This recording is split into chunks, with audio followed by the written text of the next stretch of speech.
This is my 5th video on writing some simple functions in C#, and the one we're going to write this time is going to be to compute a golf handicap. The function is going to be called golf handicap, and we are going to pass in an average, which will be an integer, and a value for par, which will also be an integer. It is going to return the handicap, and the function we're going to use, or the formula we're going to use for computing handicap, is going to be subtract par from the average and take 3/4 of this value, and we will truncate any fractional part and return it. Okay, so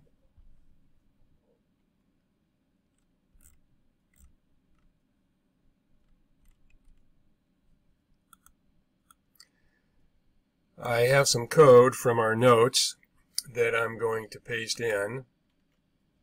So we're going to have a variable for the average. It's going to be an integer. We're going to have a variable for par, which is going to be an integer.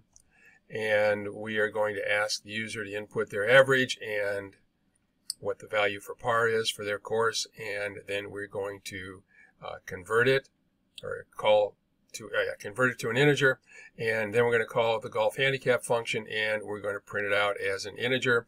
And this simple formatting can be used for argument number 0, which is the only one that we have. And if it's integer, you don't need to put any information about decimal places. So let's go down here and let's start working on a static function.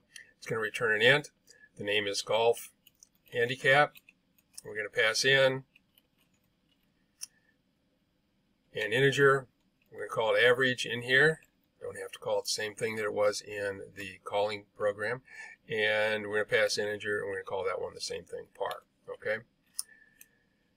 And again, we have the red wavy underline because we are not returning an integer value. If I pause the mouse here again, it'll say not all code paths return a value. So let's put in a code path that will return a value. What we want to do is we want to take the return the average minus par, and we want to take that times 3, and we want to divide it by 4. Okay, so let's do some simple numbers. Let's do 80 for an average and 72 for par. The difference between those numbers is 8. If we take 3/4 of that, we should get 6 for a handicap. So let's go ahead, and I'm going to comment out this other part here that's asking for input, so we don't have to deal with that. And the first input it'll ask for will be, what is my golf average for 18 holes?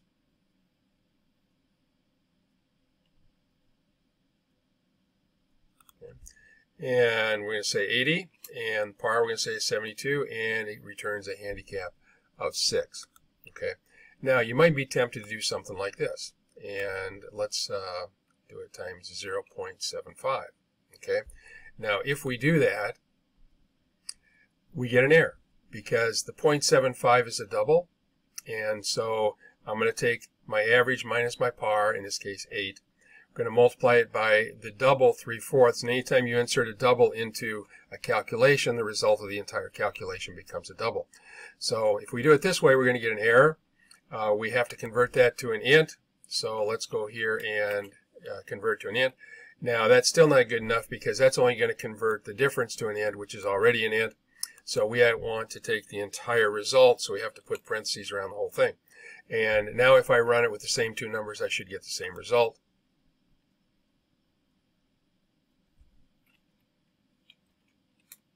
Oh, and I did it backwards.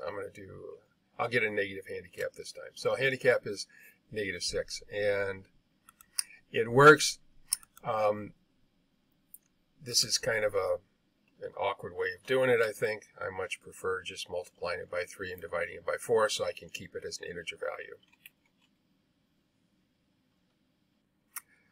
Our next example is to compute a test average, and we're going to ask the user for a midterm test score and a final test score. Then we're going to call the test average function, and the input to the function is going to be a midterm test score, which is an integer, a final test score, which is an integer, and the output, the value returned from the function, should be the average, and we're going to allow fractional values here, and so that'll be a double. So let's we need some code here to set it up. So here is my code. This is from the notes, and we're going to paste it in down here.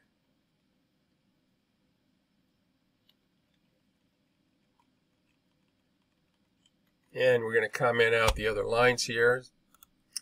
Okay, so we're asking for a midterm, we're asking for a final, and we're going to send those two arguments to test average. We're going to print it out as a floating point number with 2 digits to the right of the decimal point. So this is going to be a static function. It's going to return a double, and we're going to call it test average. And we are asking for an integer value. We're going to call midterm, and another integer value we're going to call final. And those are the same numbers, same variable names that I used up above. They don't have to be. So we need to do the calculation, and we are going to return midterm plus final divided by 2. Okay.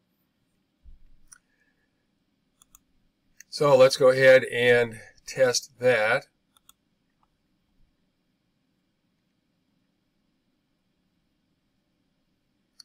And let's say our midterm score was 80 and our final test score was 90.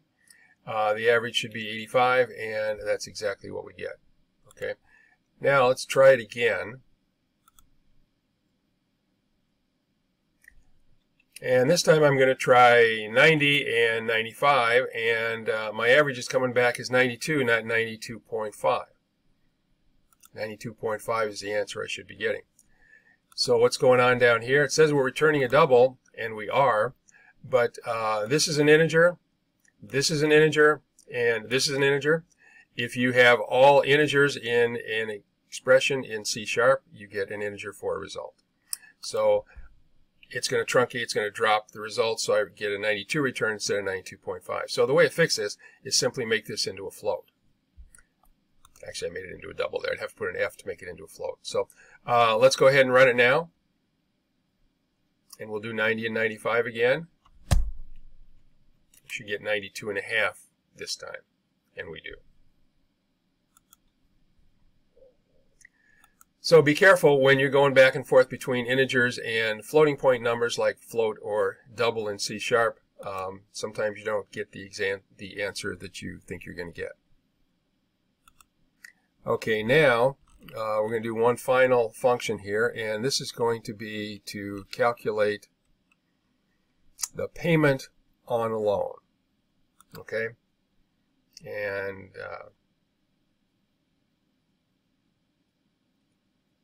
okay, we've got one more function to do, but we'll do that in the next video.